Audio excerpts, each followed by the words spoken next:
back with Behind the Bikini, and we are on episode number 108. Today we are doing a Q&A episode for you guys because we got actually some really good, like, thought-provoking questions that were in my little question box yesterday. So I thought those were good to expand upon. But we've also got the excitement of the new Olympia qualification series coming up, because this will be the first week that we will have people qualify for next year's Olympia. So we're going to go into that as well. But before we get into all of that, as always, like, comment, subscribe, hit the buttons wherever they are on your devices. And welcome to another peak week for you, Jordan. How you feeling? Yes. Oh, it's been a week, guys. It has been a week.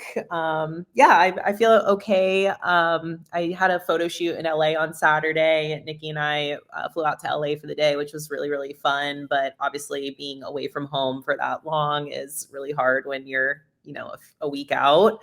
Yeah. And then I got home and the show, the Phoenix Pro, was in Phoenix, obviously. So I got home and Drew had some friends over and they were all hanging out. And I noticed that my laptop was open and they were listening to music. And I used my laptop that morning and then left it at home and it was fine. And then when I woke up the following morning on Sunday morning, I went to open up my computer and my computer was just black. And then I noticed that there was a little crack at the top of the screen. So not that he meant to do it, but Drew broke my computer and they just took it today and then they're going to have it for 5 days. So I'm freaking out. Oh, no. I'm handcuffed to my computer. It is my lifeline. So I borrowed a laptop and I just kind of feel a little lost right now. So my stress has been very high over the last couple of days. But today was my last heavy workload. And then we get to leave for San Antonio tomorrow. So hopefully just when I get there, I'll kind of get into like that athlete mode and be able to kind of reduce stress. But it's been a few days. Isn't it crazy how much we like rely on our technology? Because I say that all the time. Like, I can do check-ins from my phone. I don't like to, but if I get like into a pinch or something, I can. But like, what I do is I have my phone up and then I also have my computer up and I go back and forth depending on what I'm looking at. Some things come through better on my phone than what comes through better on my laptop, whatever. But I can't do it without both. Like, No. right. No, Yeah, like I had to literally, like, because the screen was black, they had to order a part. So they were like, keep it and try to screen share. So I had like this setup where I had the broken laptop next to my TV and then I was screencasting to the TV. And then I had my wireless mouse and keyboard like 10 feet back. So I'm like straining and like looking, and I use like a bunch of different spreadsheets and apps when I'm doing my coaching. Like, so this setup has now taken me twice as long. I woke up at 6 a.m. this morning and usually I'm at least a quarter of the check-ins by the time I get to like 11 o'clock when I go train, and I was only halfway done. So yeah, I'm very, very reliant. I like look at people in the airport all the time and they don't have anything on them, like no iPad, no computer. I'm like, what do you do for a living? They're normal people. We are not normal people. We are not. This is not normal. No. But you're right. You just get into routines of what works for you, and it's hard to break from that. And I mean, like I've said from coming out to Vegas, it's like it's really hard for me to break from that routine of the East Coast time. I'm finally starting to get into that groove of what works for me and things like that. But it's difficult. It's difficult when you're used to something and you can't do it anymore. Yeah. And it's funny how fast you get used to something too. Like I opened up this computer this morning. I borrowed it from Greg and it's smaller and obviously like all of my stuff's not on it. And I literally said to myself, like, by the time I get my laptop back Sunday, Monday, I'm going to be used to this computer and it's going to be weird going back to my normal computer. But it's like so weird, like interesting how quick you can get used to something. Yep. So with that, how was the trip out to LA? Like, how did you manage that? I bet people are curious about that kind of thing too. Like, you flew in and flew out the same day, or how did you do it? Yeah. So we flew out on Saturday morning. We left the house about like 8:15 in the morning. Nikki is also in peak week. She's doing the San Antonio Pro. So she checked in that morning. She needed a refeed. So we already planned on leaving the photo shoot and we had a few hours to kill. So we already planned on going to dinner that night. So her and I both packed 3 meals each in our bags. So we, had our couple of meals before the shoot. And I did tell Jamie that morning, because I checked in as well, that I was trying to keep it a little bit tighter, obviously, like going into the shoot. So I underestimated, or I knew that I was going to undereat that day. Yep. Totally. So anyway, I did a couple of meals before the shoot. We actually got there, and I'm not sure if you guys know her. Once I post the photos, you guys will know she's that famous photographer out in LA, which does like the really pretty like light and white backdrop. And we got to the building and it had no AC in the middle of LA in the dead of summer. And if anybody knows me, I am very temperature dependent. Yeah. So she like lathers you up with baby oil. And I just got the photos back. They're absolutely stunning, but like it was extremely uncomfortable, especially for me. So anyway, we get done with the shoot and Nikki and I are disgusting. I mean, we have baby oil everywhere. There's no shower. We were getting on a plane that night. We just put our clothes back on. We ended up going to the sushi restaurant. One of Nikki's from this area. So we went to one of her favorite sushi spots and it was really clean.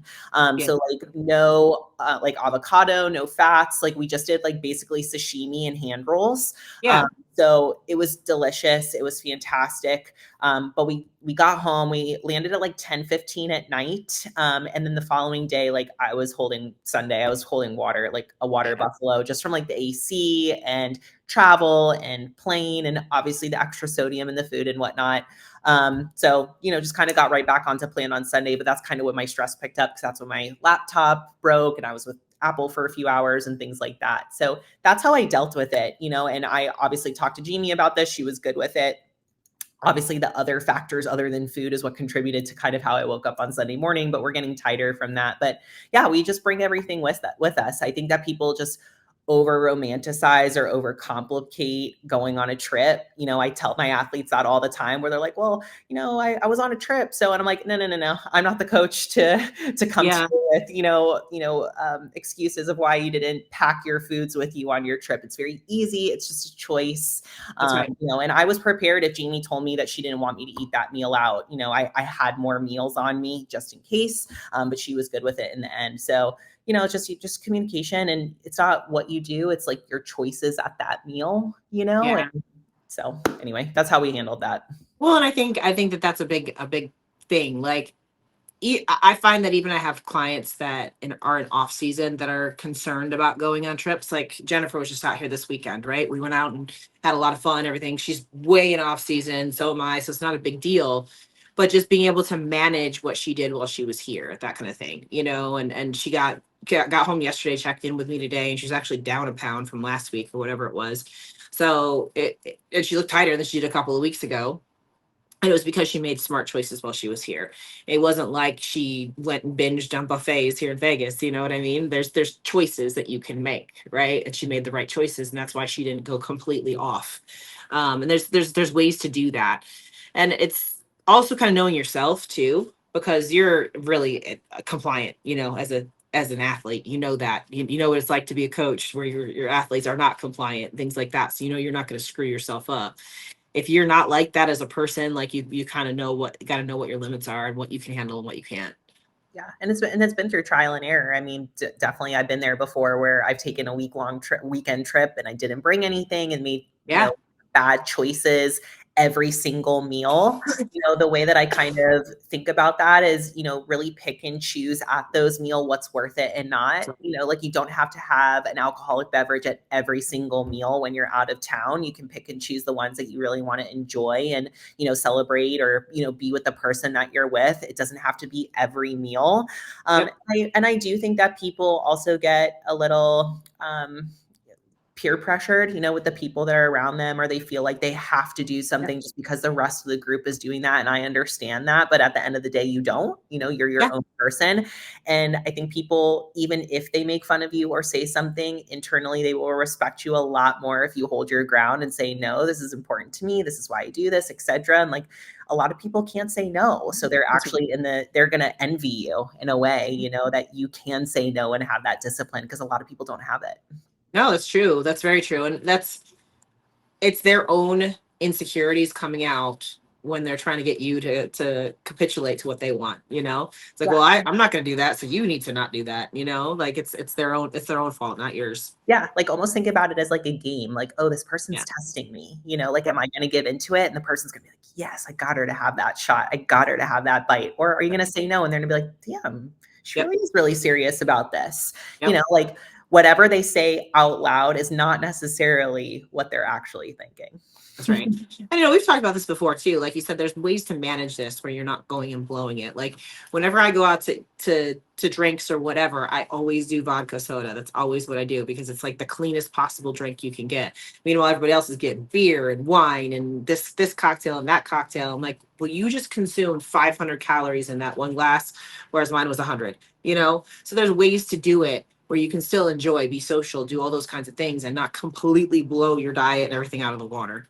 Yeah, 100%. Like Drew and I have done multiple date nights this prep, and being able to drink and have a glass of wine. And like, in the past, him and I would both get a glass of wine or both split a whole bottle of wine, which is like 2 glasses each. Like now we just split a glass of wine at dinner and we have a cocktail when we sit down, and it's perfect. It's fine. Yeah. It's just enough. It's enough to have flexibility. We're not trying to get drunk on a random Sunday night. It's just enough to like spend time with each other and enjoy that beverage.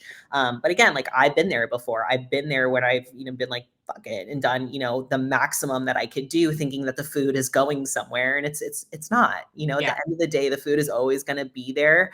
I keep saying this, many more preps or moments like this. So I'm enjoying, the rigidity and the discipline because I'm not going to have this body forever. And that my time will come when I can have a random glass of wine on a Tuesday evening because I had a shit day at work. It's not right now, but that will come eventually. Yeah. But even with that, you're still going to be that person that stays relatively regulated, because I'm the same way. I'm like, I've been in off season for almost a year at this point, and the reason why I've stayed as tight as I have is because I have that kind of discipline just in general. And if you have that built into you, that's not going to go anywhere. Absolutely. So that every day, like lose or draw, I'm still waking up tomorrow in bodybuilding. So that's right. Well, like you just said, I mean, you went to sushi, you had sashimi, you didn't go get the California rolls. There's just those kinds of choices make all the difference. They make all the difference. The small choices that like add up along the way. And then also understanding too, because I have this problem with some of my clients as well. Like if they have a higher sodium meal or whatever, and their weight is up the following day, they freak out. Understanding and knowing that the reason why your weight is up is because of your actions the day before. If you just stay consistent, you're going to go right back to where you were.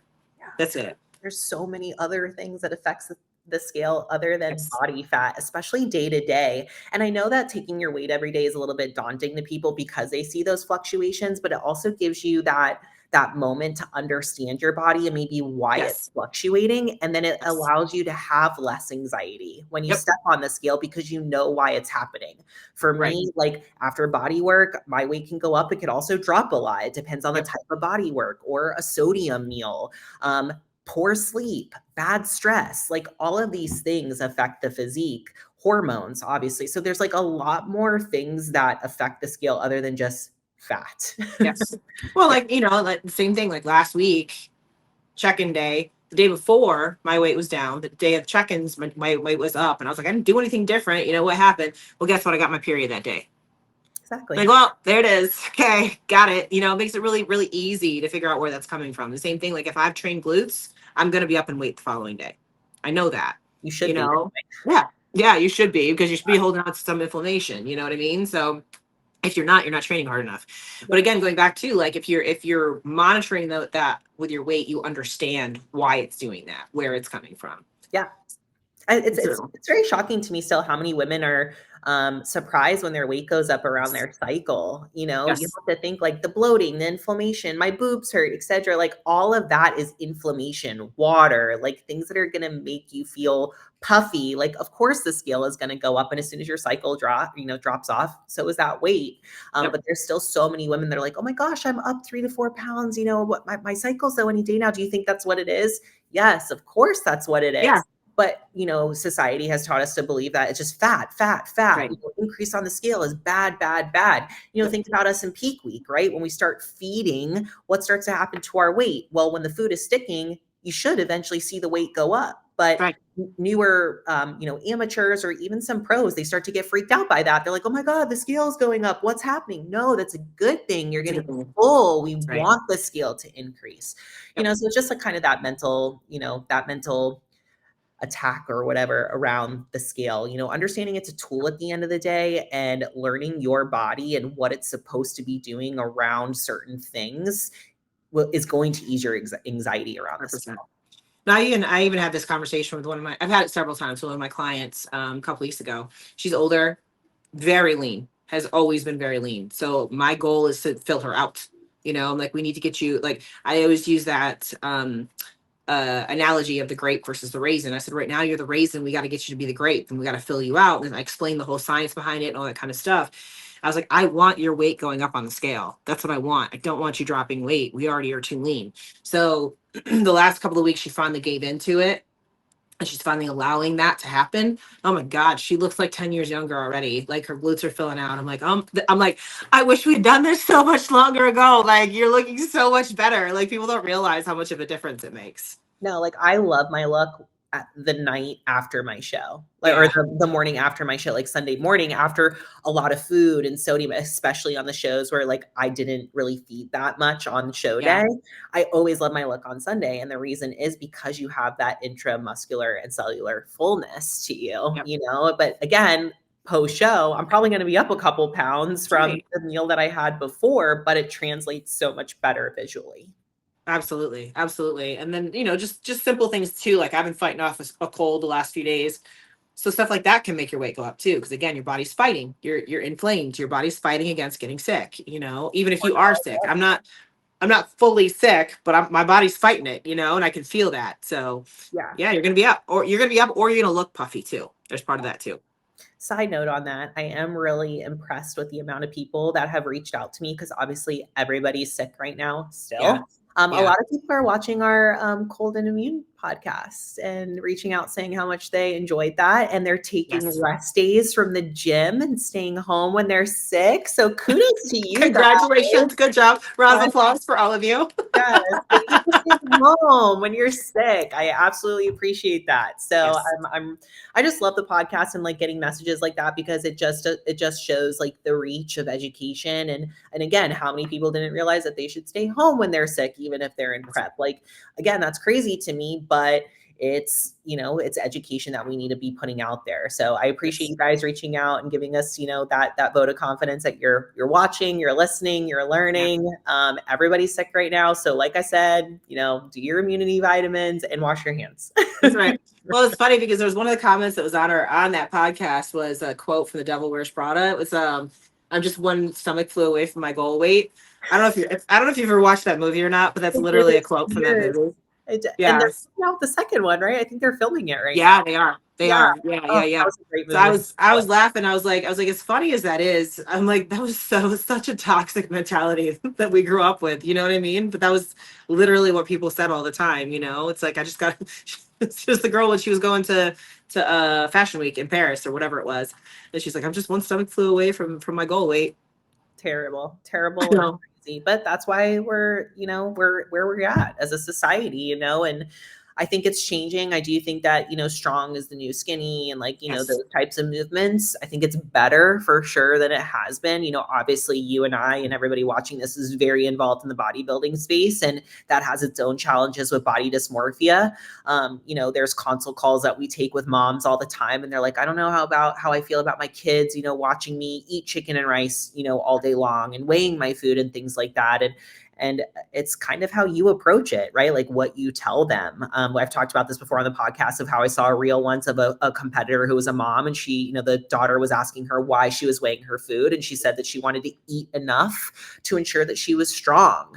It's not what you say, or it is what you say, but it's not what you're doing. It's what you're telling them and how you're How you're saying. educating them Yep. about it. Right. And then obviously we all have those moments on prep where we're emotional and we kind of say things we don't mean, or like, oh my gosh, I can't believe I have to eat this meal again. And they're going to absorb that too and see that. So you just have to be mindful, for the moms that are watching, like, especially at this age, your kids are sponges. They're watching everything that you do, so try to think about that now, especially before you get into prep. Like, what are those conversations going to be when your kids are asking you why you're doing this? You can make this a very positive experience. Yes. Drew and I came into this industry training youth athletes. And I remember when we were studying in college, how youth athletes should really be on a diet plan. And we were talking to parents about this. They had their reservations because they didn't want their kids at 15, 16 years years old to feel like they were restricted or on a diet when the rest of their friends were normal, but the fact of the matter is some of these kids were going into D1 college, and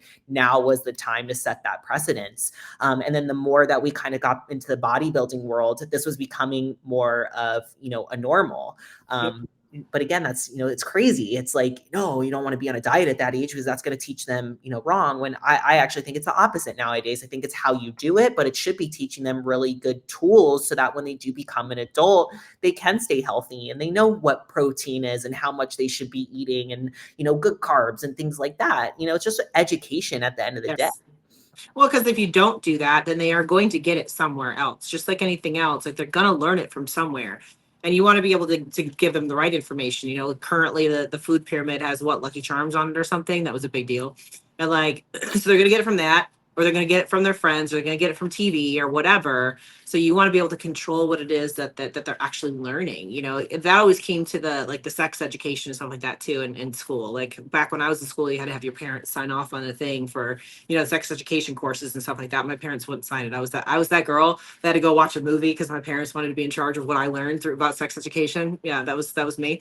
So and then there's a parent that's like, I don't want to have that conversation. Oh yes, I'll sign it. Right, exactly. So I was the one that was not allowed to go in for those. And then there's like 3 of us in the room watching a movie while everybody else was still learning how to put on condoms and shit.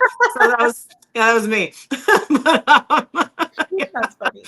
Controlling what we learn though, controlling how we learn it, controlling what we learn, all of that. So that's, my parents were very much, and we see it a lot of society now. We didn't see a lot of it back then, but my parents were very much wanted to be in control of what I learned, so for good, bad, or indifferent, whatever, they wanted to be in control of it, so I agree when it comes to the diet aspect. They're gonna learn how to eat one way or another. If you can control it to the point where they're going to learn that food is fuel, I think that's a better solution than leaving it up to the Lucky Charms on your Saturday morning cartoons. If kids even watch Saturday morning cartoons anymore, I don't know.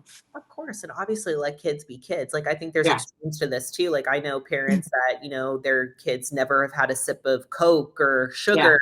And then they get to the age where they go to a friend's house and that child is allowed to have those things. And then they get a taste of it. And then it's like, oh my God, sugar. Yeah.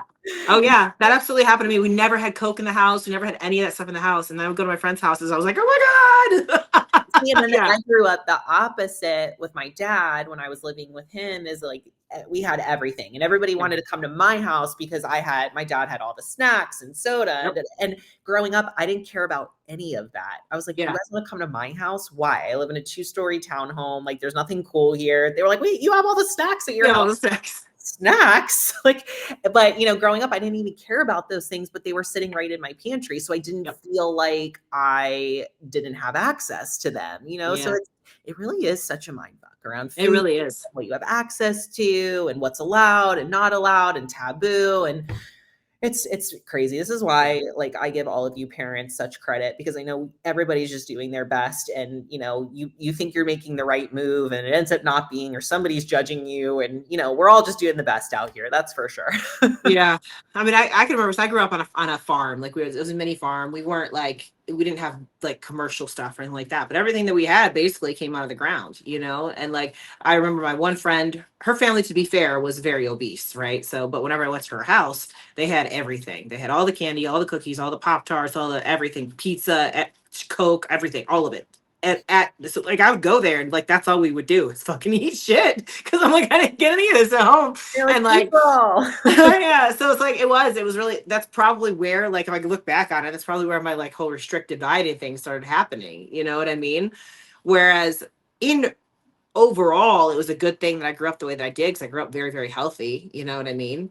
But I don't know. I guess I just was never taught the difference between this is good nutrition and this is bad nutrition. Right.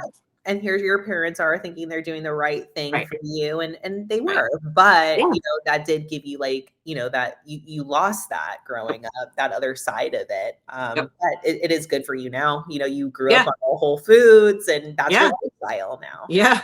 I mean, it's funny when I look back, so I'm I was that kid that it's more out of necessity than anything else. We ate everything organic because it came right out of our garden. It wasn't back then. Organic stuff wasn't a thing back when I Right. grew up. It's just that's what we had though because we grew it out of our ground. you know. Which is really cool. So like that probably set me up for success and I didn't even realize it. But Absolutely. anyways, but yeah, I mean those are the things like so just being aware and just knowing how to manage those things. I think the more education that you have towards that stuff, the better you can manage it. It's that you no longer have the fear of the unknown. You don't have to restrict. You don't have to do all those kinds of things, and realize you're going to be fine eating. If you do have a Pop Tart here and there, you're going to be okay. And those are the things that are the most scary if you don't have that kind of education behind you. Yeah, and I feel like the more restricted you are, that's what causes like those deep-rooted thoughts of like binging and like you see something and you just have to have it. Yeah. That's that restriction piece, which is why on Fit Body Fusion we're really big about macros and flexibility, especially in the off season and things like that. I am a very strict coach when it comes to macros with my clients. Yep. I expect a lot out of them. I do want them to eat mostly whole foods, but I tell my clients, like, if you need a couple of Oreo cookies here and there, then just get them tracked and eat the couple of Oreo cookies. I'd rather you do that than binge on a whole sleeve of them, because you didn't get them into your macros and you feel like you're restricting. I'd rather you just track it and get it in and fill that need. There's want and then there's need. Yes, absolutely. Absolutely. And usually what happens is once that want takes over, you can't stop. Yeah. Yeah. So this will actually kind of segue a little bit into one of our questions pretty well. I'd just like to take a moment to welcome our new channel partners, Prozis. If you're unfamiliar with them, go ahead and go down into my description box now, click on the link, go check out their site. They are the leading supplement sports nutrition company based out of Portugal, been around for 17 years. You might be asking what makes Prozis unique? Well, everything that they make is made in-house or with trusted partners. They have to go through rigorous testing in Portugal in order to even get any products on the market. So what you're gonna find really high quality, pure supplementation. And one of the biggest things for me is I have some GI issues. So being able to eat some of these more healthy protein treats and things like that and not have any gut issues, worth its weight in gold. Go check them out. Click on the link in my description box below. Use the code Cuties10 to get all of your discounts and even some special surprises. They're always putting out some amazing promotions. Let them know that I sent you and let me know what you think. Thanks again for watching and thank you for supporting our channel. Now, go optimize your own athletic abilities and check out Prozis.com. One of the questions that came in was describe the ideal athlete that you each love to coach, age, level, division, characteristics, etc. So maybe expand upon characteristics first. What is something that you find that is ideal for you as a client? Yeah, because honestly, like, I do not care the age. Like, I could work with somebody who's 19 years old or 49 years old, but the person that I look for is somebody that is, number one, coachable. Yes. And that's a very broad term. So basically what I look for in an athlete is somebody that, number one, they want to go far in the sport. At this point in my career, I'm working with a lot of top level athletes, working towards their pro card at nationals, pros and things like that. So, top level athletes that want to deliver on their feedback, that want to get better. I'm not necessarily working with the athletes right now that just want to compete, or wants to be on stage all year and, not addressing their feedback. Where I thrive with my athletes is in the off season and growing them and delivering on feedback. That's what's fun for me. So the athlete that's coachable, the athlete that we get on that consult call and they're like, hey, Jordan, here's my goals. I'm trusting you. You tell me how long we need to be off stage and when we're ready, and I'm all in. I'll do everything. That's really the type of athlete I like to work with. I like to work with athletes that are communicative. If I have to chase you down for a check-in, or if I asked you for a couple of homework assignments, like creating a sample day for me or giving me training footage and you didn't, we're probably not going to work well together. I shouldn't have to chase you down. Like, I'm all in on you. I'm in your corner. I'm working for you. I want this goal just as much as you do. The least you can do is show up for me and show me that you want to get to your goal too. So if I ask you for something, it should be already done, on your mind, getting it done. So that's really it. Like, I can work with stress. I can work with family issues. I can work with nurses with crazy schedules. I can work with anybody and their trauma and all of their stuff as long as they have a heart to work and do whatever they can do with means necessary to get to their goal.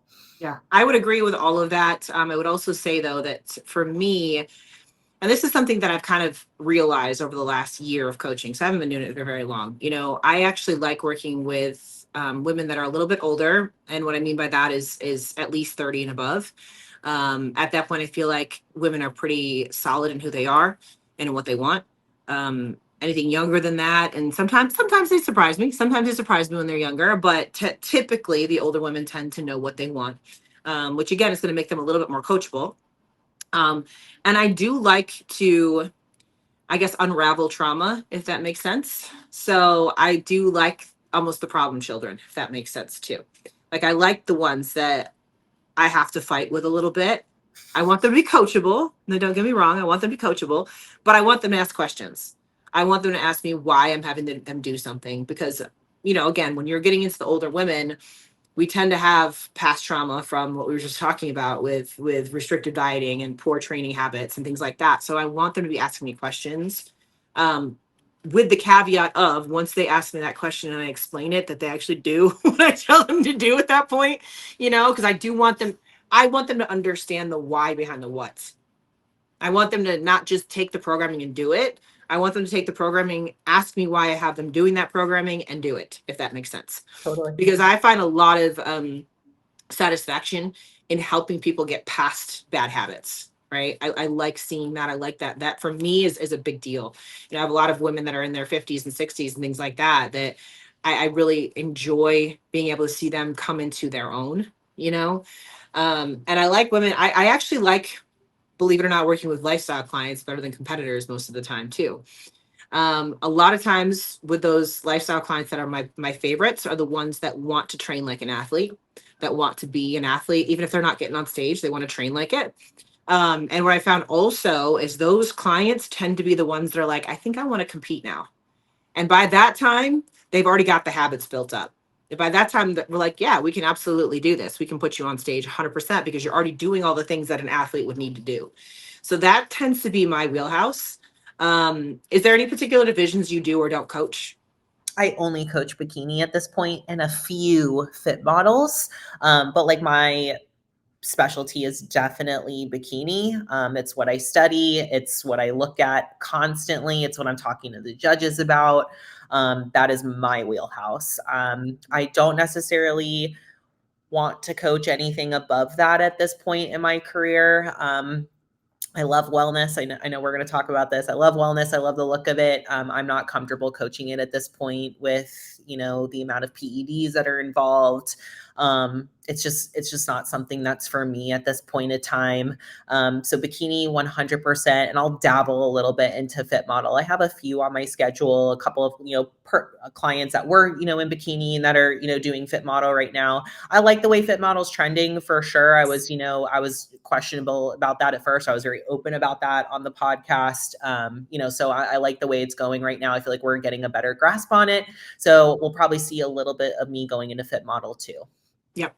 And I would say similar to you, except that I'm trending more towards fit model than I am bikini. So the opposite direction, right? Mainly because I, again, gravitate towards those women that are starting as lifestyle, right? So for lifestyle clients, it's easier to transition over into fit model at that point.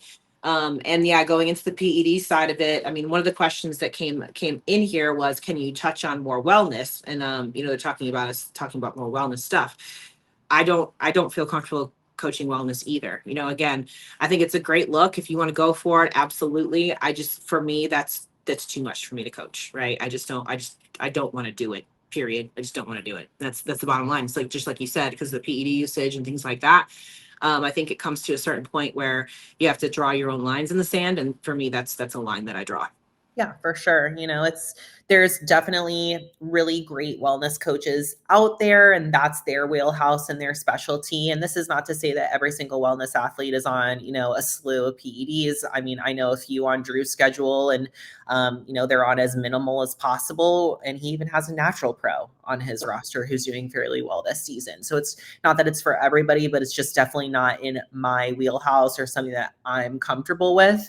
I'm not really sure where the wellness is going to keep trending. This Olympia will be really interesting because there's a lot of really good girls coming up, and now Franciella is out. So, I hope that we keep like the femininity of it. But I mean, these girls are massive. They're Yes. huge.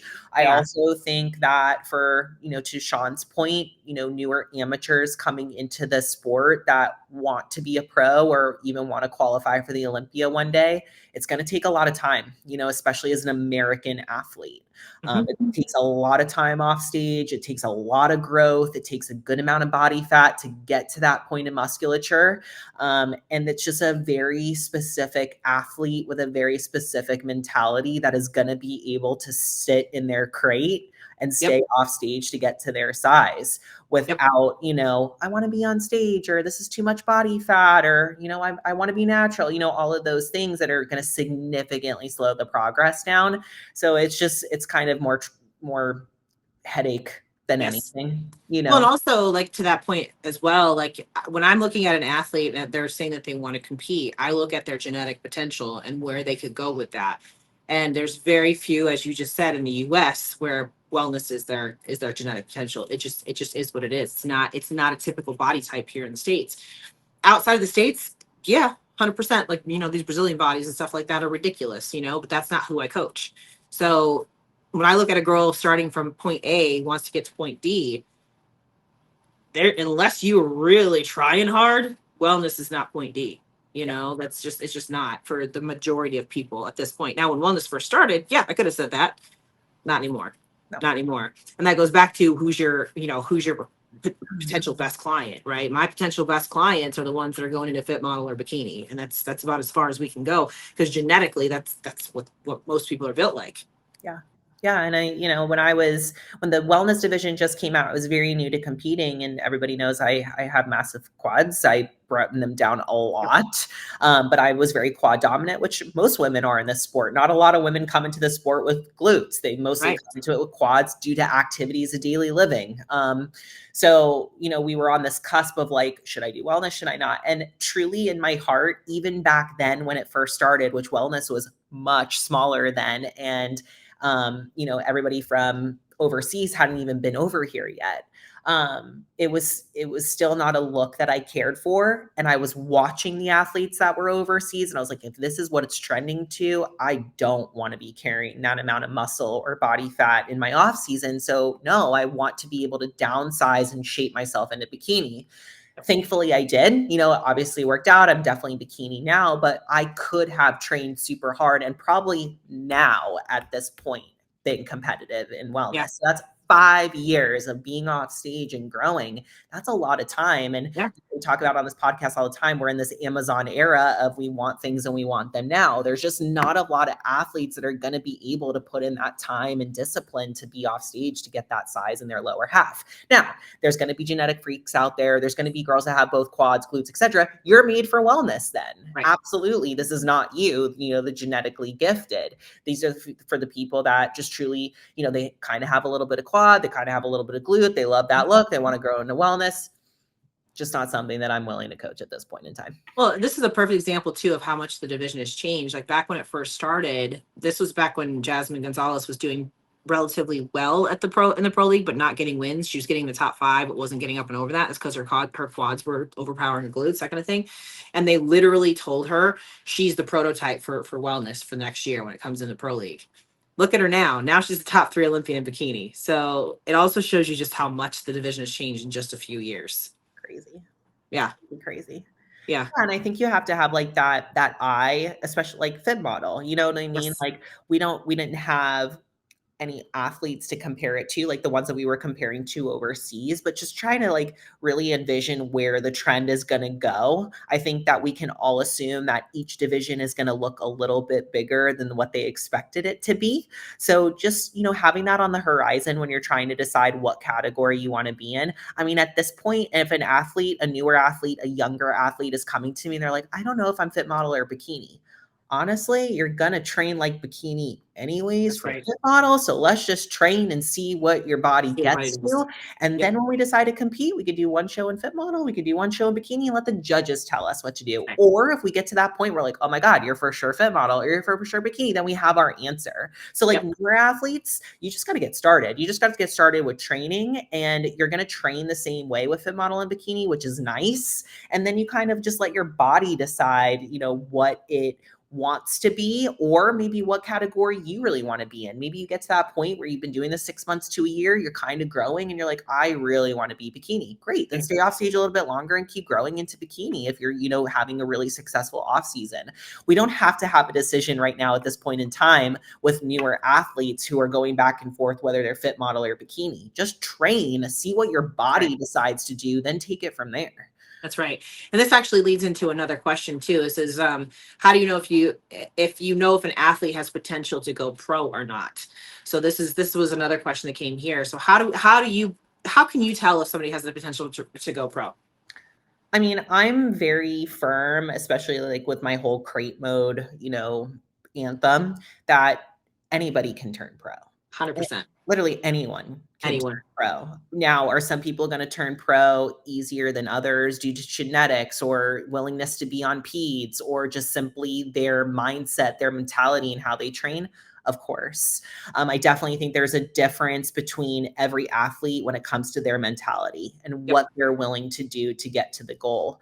I think everybody can easily say, of course, I want to turn pro, but what are you doing when nobody is watching? Right. Those are the ones that are going to turn pro, the ones that are actually tracking their food very diligently, that are sticking to more whole foods, tracking sodium, getting into the gym and not checkboxing their workouts. They're actually putting forth effort. Those are the people that are acting like a pro before receiving a pro card. Right. So truly, I believe anybody can turn pro. It's just a matter of time, Yep. discipline, and work ethic. But Yep. anybody can do it, really. Yep. No, I completely agree with that because as it stands right now, there is a division out there for every body shape. There's a division out there for every age group. There's a division out there for every height. There's a division for every single person on that stage. So once you find where it is you want to go, like you said, the crate mode aspect and your student mentality, your coachability, what you do when nobody's looking, that will determine if you can make it there or not. You have the control to become a pro. 100%. I 100% agree with that. I see it time and time again where there's women who go to nationals year after year after year and they're so close, so close, so close, so close, so close, and the ones that just keep at it, they get there. Then there's the other ones who don't listen and who just continue to go back, or they switch divisions, they just do this, they do that, or whatever, trying to find their way in, and they never make it because they're just not zoning in on that particular goal. Once you find it, like you just said, maybe you're fit model, maybe you're bikini, right? If we find out that you're fit model, zone in on that and go after it. Don't chase 1,000 rabbits, right? Chase that one and go after it and you'll get there. But like there's a lot of women that just try to find different ways of getting someplace, and they go like this, or they change coaches, or they think they have the shiny object syndrome. It's like, that coach is gonna be better for me, this meal plan is gonna be better for me, this training plan is gonna be better for me, and they never really align with anything and go in a straight line. They just go all over the place. Those are the ones that don't make it. Man, yeah, that's so true. It's not, of course, you need a good coach in your corner. Of course, you need a It's, bulletproof plan and all of those things. But what you really need to do is lock into something and give it your all. And I don't think a lot of people are truly honest with themselves with how much they put in to whatever they're working toward in life, their career, their bodybuilding hobby. I think that we all seek comfort. yes. We feel like we make a little bit of progress, so we should stay right here versus, wow, I did this, I made a little bit of progress. How much more further can I push this to get even more progress? I think that we all get really comfortable and we neglect to keep checking in with ourselves how much we're actually putting into something. I had two athletes this year that competed. And both times with these athletes after the shows, they messaged me and they were like, I just want to apologize to you because I realized that I didn't have the package that I wanted on stage. And reflecting back now, I did not give it everything, but I know that you encouraged me to give it everything. And I said, yes, yes, yes, yes, yes, but I didn't. And I really appreciate that athlete because number one, that gives me something to work with now. Because as a coach, when I get an athlete on stage, if I'm not really happy with the outcome, or I'm like, man, I thought she had more size, like what the hell is going on here? Now I have something tangible that I can work with because I'm going through my spreadsheets like, well, this didn't work, so maybe I need to change this. And now I'm chasing my tail versus the athlete just saying the plan was fine. It was Yeah. me. I just It was, didn't give it 100%. That's something I can work with. We can yeah. work on that together.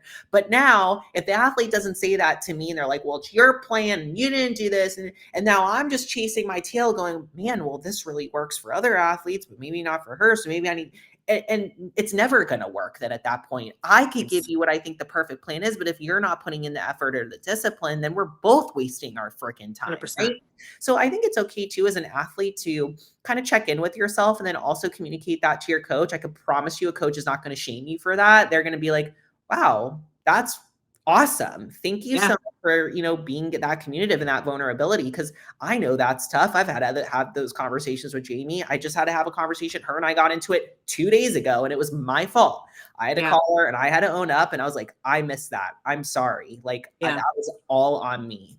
And that sucks having that phone call, but she was like, cool, I could do it. I can work with that. That was a mistake. Let's kind of fix this. Boop, boop, boop. That's something fixable. Yep.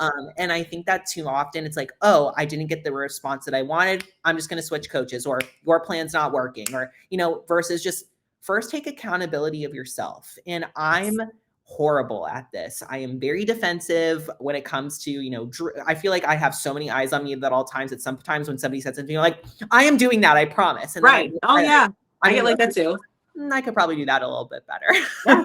Oh, 100%. I do the same thing. I thought that was a Virgo trait, but I get very defensive. I'm like, even when they're not trying to be like attacking me, I'm still like, no.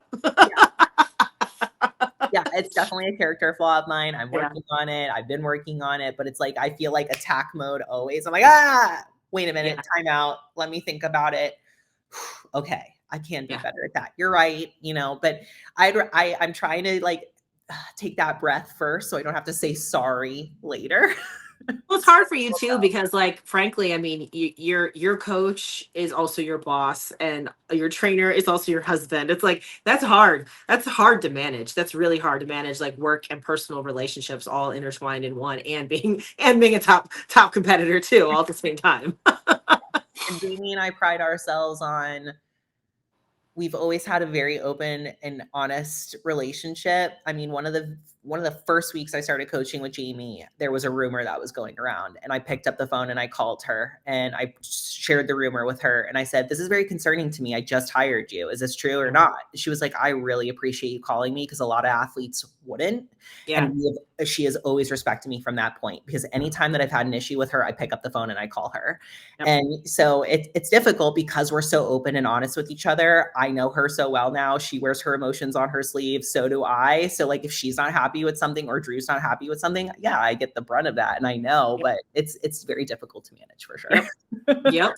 So this actually will go into another question. These are all tying in together really well. So one of the questions that came in was like check-in rituals or routines. So we're just talking about being consistent in everything that we do.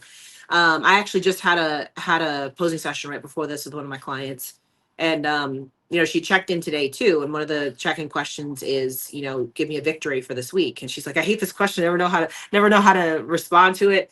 She's like, well, I got a tripod for my camera to take better pictures. I said, that is a victory right there. I said, that right there is a victory, because that's going to make your check-in process so much easier every time that you do it. You're going to have consistent photos every time that you do it. So that's one thing that definitely should be a check-in ritual. It should be the same height, same angle, same everything for your photos, your same camera, same phone, whatever. Same thing, same lighting as well. Big time, big time pet peeve for me, because if the lighting is different, it's going to make you look different, period. So those are a couple of things. And I set everything up and they don't move. I have my lights set up at the same heights, the same brightness, same all of that stuff. And it just sits there till every week that I use it. Same thing with my tripod for my phone. I have it on the same amount of height, the same amount of angle for every single week. Those are a couple of little things that I do every morning. I've got more, but maybe you can give a couple of your little routines. No, you nailed it on the head, and you've been at my house, so you Yeah. know we have my famous check-in area. Yeah. And anybody that knows my house, I have multiple tripods here, and the one tripod that nobody is allowed to touch is my check-in tripod. If Yep. you fuck with it, I'm pissed because Yep. it's the height that I like. So when athletes are staying at my house, I'm like, hey, you can use my check-in setup just fine. Just do not change that Yeah. tripod height. If you don't like it, grab my MagSafe tripod and use that. Yeah. So yeah, like having the same thing so it's very consistent. And the only other thing I would add to that is I'm somebody that is running 1,000,000 miles a minute in the morning. So I don't have my check-in setup always up unless I'm like in peak week. So if I have to set it up, I'll set it up the night before. Just so it's one Yeah. less thing I have to do in the morning. I'll take it down, later on in the day when I get, done with work and things like that. Just try to set myself up for success that way, just so it's like one less thing you have to stress about in those early mornings when you're checking in. But yeah, that's my check-in ritual.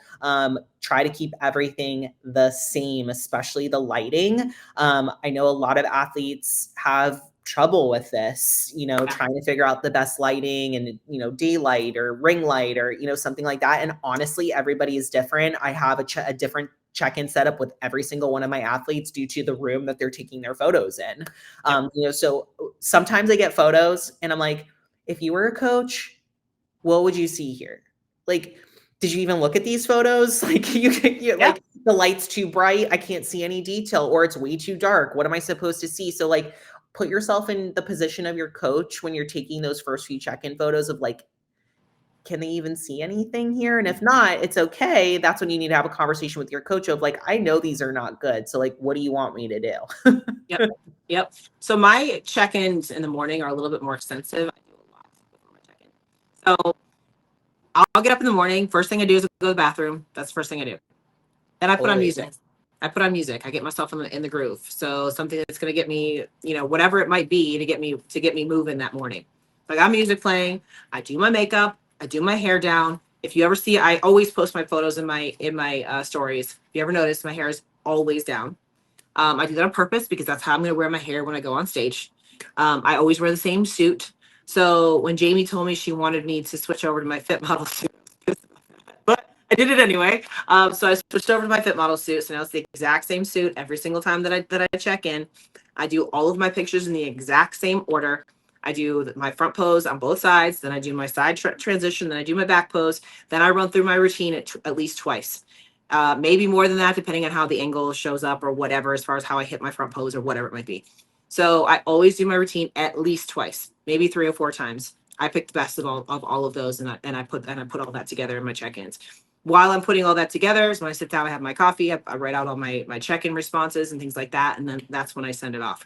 My check-ins in the morning take me a good hour because I mean I do all of that, but that's my routine. That's what I do every single time, because that's what gets me, again, it gets me in the mood, gets me in the groove. Like that's why I post my check-in videos with me posing, because that's me getting into it. I wouldn't feel as comfortable if I didn't go through all of that. Now there's going to be those mornings where like I'm on an early flight and I can't go through all that kind of stuff or whatever, but that's my general routine. Yeah. No, I same. Like I get up, use the restroom if I can, and then I'll weigh myself, do my measurements.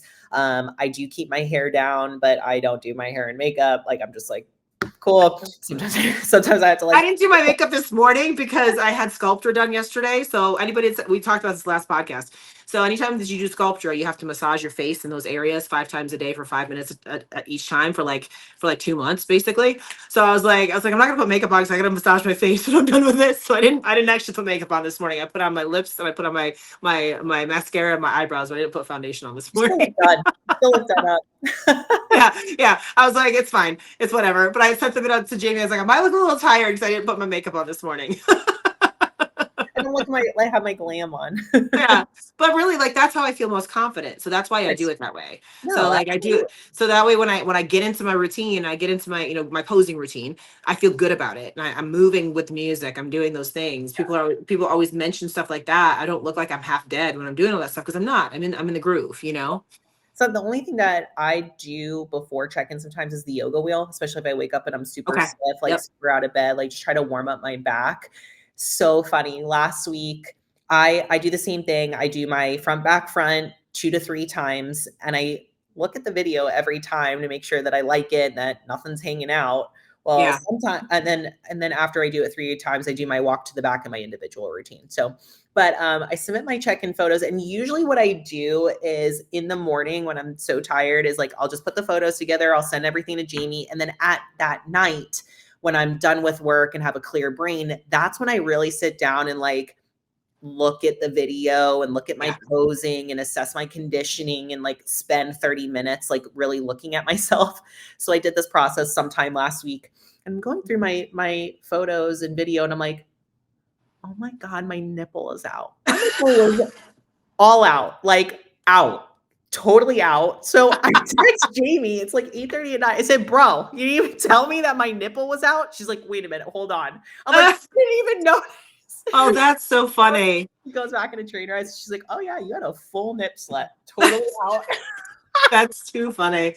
I've seen that in clients check-ins before too. Like, I don't think I've ever done it. I'm trying to think in the back of my head if I've ever done it myself. I've had my top be a little bit wonky, like not completely in place, and like my bottoms not be completely in place before, but I've never had like a nip or a lip slip. This was Nikki's birthday. It was last Tuesday. I woke up at 5 in the morning because I needed to get to her house by 5:30 to decorate her door before she woke up. And I literally wrote in my check-in, I'm like, I'm so sorry. This is so early. Like I'm rushing, da da da. And then I look at it later and I'm like, I literally had my full tit out. So don't do that. Don't do that. I know we've said this before, but it bears repeating. Don't ever send naked photos to anyone, to your coach. You don't need to do that, by the way. You don't need to do that. Sorry, Jamie. I'm sorry. Well, like I said, I'm like, that's funny that you mentioned too that she didn't even notice it. Like, I get into that mode too. I'm like, I didn't even see that. I had a client say that too. Sorry, they're like, sorry about exposing everything. I was like, I didn't even see it. I don't know what you're seeing. I wasn't paying attention. I don't even see like, it. I look at your front pose. Your front pose is always fantastic. So, Yeah. whatever. She's like, and then I was looking at your glutes. Yeah. Yeah. So it's like most of the time I don't even notice it. Most of the time your coach probably isn't going to even notice it. So yeah, it's what it is. Make sure everything's in. Listen, I've got like a couple more questions here. There's one. Well, we've kind of talked about this before. One of the questions was peak week tips, do's and don'ts. Anything in particular you want to just put as like a major do or don't for your peak week? The only thing I would say is for people that have a job like that they go to and like, you know what I mean? Like they're in the office. I would maybe stop work by like Wednesday if you can. Yeah. I tend to see that my athletes that have to like work like Wednesday, Thursday, they feel extremely stressed going into show day because they don't really have like 48 hours to really like relax and kind of get into the groove of like, checking out of work and into athlete mode. So if you have the luxury to take a couple days off, I definitely suggest that. And the second thing I would say is do not travel into the show on Friday. Give yourself a couple of days if you can. At least get there on Thursday. Thursday is plenty of time to get there, get settled, get a good night's sleep. Friday, you can wake up, at your leisure and relax. We saw so many athletes this year that came in on a Friday and they had travel issues or lost bags, and there's just not much you can do with being that close to show. So just try to give yourself plenty of time off of work and getting to the show. That way you could get there and get settled. Well, and just like we were talking about at the beginning of this too, it's like you hold that inflammation and stuff like that when you're stressed or when you're traveling. So give yourself the opportunity to have at least a day to release all of that. I completely agree with that.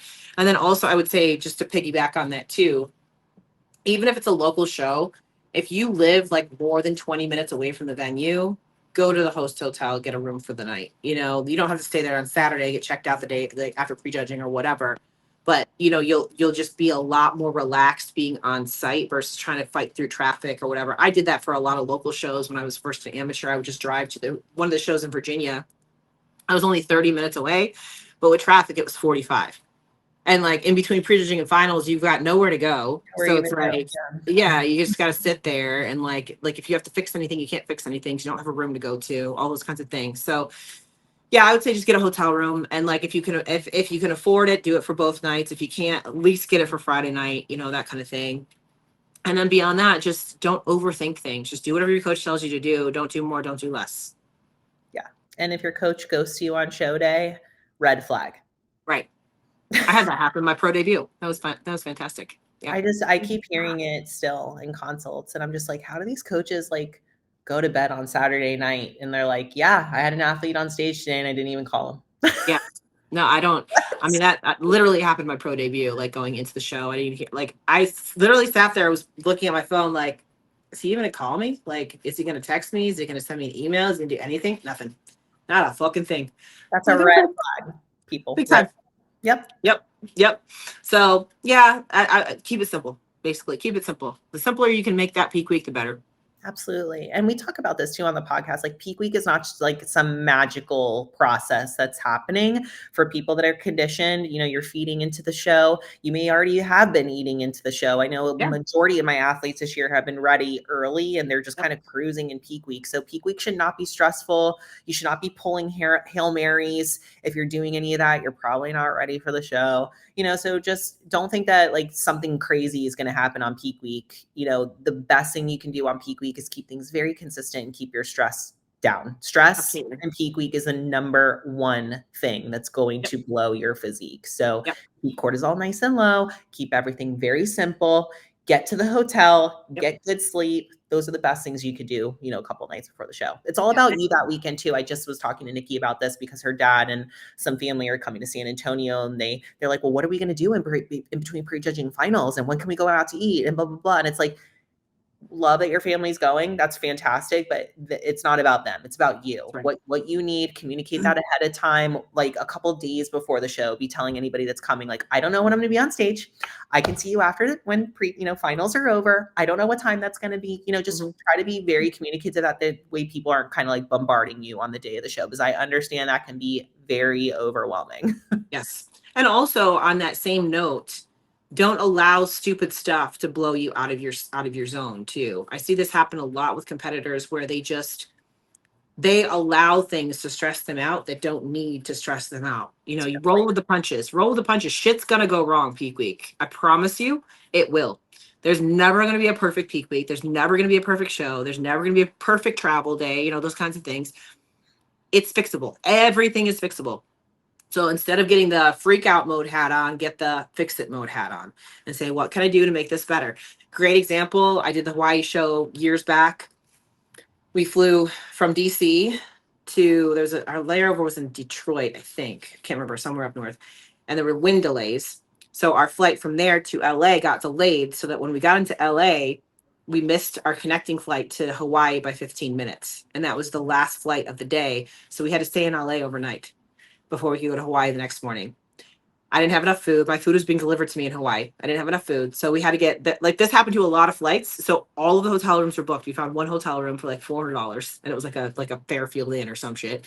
So we found the hotel room, went across the street to the grocery store, got chicken and boiled it in the microwave, did what I had to do to make it work, got to Hawaii the following day and was fine. I was annoyed. I was pissed because I was supposed to be in Hawaii the day before, but I went into fix it mode versus freak out mode and we were fine. And that was actually my best placing I've ever had on the pro stage too. I actually got my first call out that particular show. So I was very proud of myself, pat myself on the back. Yeah. So fix it mode versus freak out mode.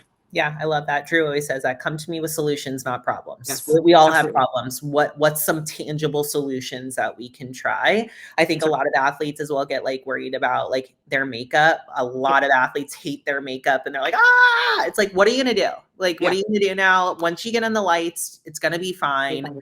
Everybody looks like a clown when they get out of the makeup chair off stage. I tell this to athletes all the time, like, oh, my makeup. I'm like, I promise you're gonna love your stage shots. I promise. That's right. We do every time. But that's right. Like, you're gonna have issues. You're gonna have issues that come up. Try to, figure out how to roll with the punches, laugh about it. Because if you start stressing about your makeup 2 hours before you go on stage, you're really gonna blow 20 weeks worth of a prep over makeup. Right. Yeah. Absolutely. It's what it is. They're like, hopefully they're looking at your physique and not your makeup. That's right. I've seen girls on a pro card with 3 different eyeshadows on. Okay, so we're good. Promise. The white girl just won her pro card with a boot on, so if she can do that, I mean, makeup is nothing, right? A boot with a freaking heel lift. Incredible. I was like, what? Yeah. That athlete watches this. Major Right? props. Exactly. That is ultimate fix it mode. She broke her ankle or something like that, like that week or something. I looked at her Instagram because she was tagged in like Yoko stuff. I can't remember what it was. I think she broke her ankle or something that week, like Yeah. the week of the What's your show kind of thing. excuse? Yeah. I know. Yeah. She literally fashioned a boot with a wedge on it so she could still pose, and she I won said her it to pro my card. aunt. My mom is a physical therapist. I was like, look at this. She goes, impressive. I was like, Yeah. I know. I know. Yeah. Crazy. I'm like, and that's what I'm Incredible. saying. I'm like, if you're gonna stress out about your freaking lip color, I That's mean, what come on. that's what I'm saying. Like, come on. We're good. Yeah. We're good. There's We're good. there's worse things. There's worse There's things that can way happen. worse things. Yeah. Absolutely. Yeah. So there's one last question, and it was the business side of being a good competitor off stage, stay in the industry, sponsorship, etc. So I just wanted to come at this from the angle of, the good sportsmanship aspect of it. Um, Unfortunately, people don't remember the good things as much as they remember the bad things. They'll remember if you're a bitch. They'll remember if you're a poor sport. They'll remember if you're crying and screaming and yelling, like we were just saying for the freak out mode. They'll remember if you freaked out. They don't really remember if you're just a normal human being, which is good. That's a good thing. Again, being a normal human being, like everybody's stressed, everybody's going through the same stuff. So when it comes to being a good competitor off stage, you can be opinionated, you can say the things that are on your mind, you can do all of those things, but it's the way in which you do it that matters, and how you how you're a good person towards everybody else. Come at it with understanding, come at it from a standpoint of, I want this to be better, versus again being a bitch. Yeah, I think you have to be authentic to yourself Yeah. too. I think too many people get, caught up in like what I should act like or what I Yeah. should say. And don't get me wrong, like there's a time and a place to say things, and obviously like respecting of everybody's views and opinions and things like that. But like just be authentic and genuine to yourself, and you are going to attract your people. Everybody in my corner understands who I am, my fans, my family, all of my deepest friends, and those are the people that are attracted to me. Yep. If I was somebody else, which is very hard in this sport. You're told by a million different people what you should do, how you should act, what you should say, what you Yep. shouldn't say. And it gets very confusing. I think at the end of the day, if you stick to, general rules and guidelines of respecting everybody and their Right. opinions and not coming up with, not putting things out there that, could be taken certain ways or could be, twisting your own words. At the end of the day, you could be coming from the most genuine place and still somebody's going to say something about you, right? And as pros, and the higher you get up in the sport and the business side of things, the more you put yourself out there, you're going to expect negative That's right. commentary, and Mhm. Sean knows this about me. I'm a people pleaser. I hate when people talk about me, negatively and things like that. But the more you put yourself out there, unfortunately, it's just going to be something that, begins to happen. So that's why you really have to be solid in who you are and being authentic to yourself, so that you could say, hey, this is me. This is who I am. I still believe in this. And that's okay that I'm not your cup of tea, because at the bottom line is you're not going to be everybody's favorite person. That's And that's right. okay. There's a lot of different personalities in this sport, and we don't all have to love each other, but we do all respect each other, or should That's respect right. each other at the end of the day. That's right. There's ways to get things across. There's ways to get things accomplished that is for the betterment of everybody, versus just it's my way or the highway kind of thing. And also know your limits. Know when you can't take it anymore. And like you talk about going in crate mode, get off of those things that are going to trigger you. Stop the things that are going to trigger you. Like get off of Reddit, get off of Instagram, get off of whatever it is you need to get off of, so that you don't keep going into that negative cycle. Like we talked about, the fix it mode. Go into the fix it mode. This is your fix it mode right now. Just forget about all that other crap that doesn't matter, and don't allow yourself to react to it. Right. Yeah. Instead, just put yourself into a space where you're going to be protecting yourself. Yeah. I mean, I think at this point in my career, like the greatest thing about this sport is like I feel like I've created relationships with so many different people in this sport, so many top coaches, Yep. Dom Kuza, Mike Nassif, Cash, James, all the judges, all the promoters. Like truly, I feel like I've created such good relationships with people, even though we're not on the same team, or we're rivals or something like Yeah. that. Like I genuinely feel like I could pick up the phone and call any one of them if I have a problem or a question. And I feel like relationships in this sport is huge. Yep. Community in the sport is huge, so like really embracing the people around you. A lot of us are shy, myself included. I could be very shy at times and not put myself out there. But the more that I put myself out there, the more people I have like in my corner to help me and help elevate me, or, to vouch for me. I'm a hard worker. Nobody can, I know that in my core, nobody can take that away from me, but I need help at the end of the day. Yep. And that's why I have been successful as a business, within this sport. And, we've talked about this before too. Just because you win a pro card doesn't mean that sponsorships are knocking on your door the next day. They're not, especially this era of bodybuilding. There's way too many great athletes out there that have already sucked up a ton of revenue from sponsorships, and sponsors are not giving away as much this year. You're not going to make money from sponsorships. You will make money from showing up and putting yourself out there and what you do off the stage for the sport. And you have to come from a place of selflessness to eventually be able to turn it into a business. Well, like we were just talking about before too, we believe that pretty much anybody could go pro, anybody that puts the work in. So what that means is that, sorry, pros aren't all that special. You've got to be special. Exactly. It's got to come from you, not that pro card. Pro card is just a piece of paper at the end of the day. It's what you do with it that matters. Ding, ding, so that's really it. And like, you see a lot of drama and negativity online and things like that, but then you go to the shows and every coach, every athlete, everybody else sits together in the front couple of rows of the show. We all rib on each other and all that kind of stuff and talk to each other the whole time. There's not this big, like, tumultuous animosity that people think that there is. There's just not. Everybody, it's a very small sport. Everybody knows everybody, and we all have to respect each other if we want to stick around for any period of time. Yeah, it takes a lot more effort to hate on someone or be negative than just respect and be positive. That's right. Absolutely. Yeah. Absolutely. So I think that's a great way to end this one. These were some, like I said, these were some really good. These are really great questions. Yeah. So I love when that happens, and they all kind of tied in together. So that worked out pretty well. I didn't plan that at all. Yeah. All of us, all of you, all of us. Yeah. Yes. For all of us. But good luck this coming weekend for you and for Nikki too, going into this show. It'll be a fun weekend. This will be the start of the qualification series for 2026. So we'll have a couple people nobody will actually qualify because you gotta get two wins. Nobody will qualify. I know, isn't that weird? Like, what's that Instagram post? Like, yay, one of two. I know. It's like, congratulations, you got points. Yeah, cool. That's really weird to say. We like the best that we could have is potentially next week we could have somebody qualify, potentially.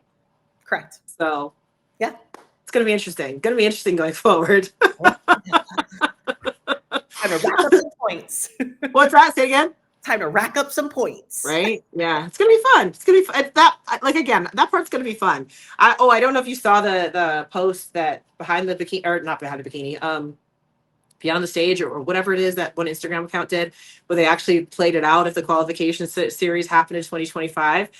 What did I tell you? Like 46 girls would have been qualified this year. I'm telling you, next year. 46. I said 40. That was last year though. This last year for 2025. What I'm saying is for 2026, it's going to be more than that, because girls know now they have to win 2 shows. Yeah. So it is going to, and they didn't include Ben Weider either. So it was like one more on each division. But anyway, it's just shy of 50 in every single division. So now that people know that they have to win 2 shows, they're going to. So we're going to see that number go up and over 50. I'm telling you, it's going to be closer to 60 girls. I'm telling you. I guess 170. Oh goodness, it's gonna be fun, gonna be interesting. So anyway, guys, what'd you say? Say it again. We say this every year. I know. Well, again, strategy. I love strategy. Like I said before, I like solving problems, right? So this is fun. I like having things to get my brain going. So that's what points do. They get my brain going. All right, guys. So with that, we're going to wrap this up for Behind the Bikini. We'll see you next week. And for this week, we are out. Bye, guys. Bye.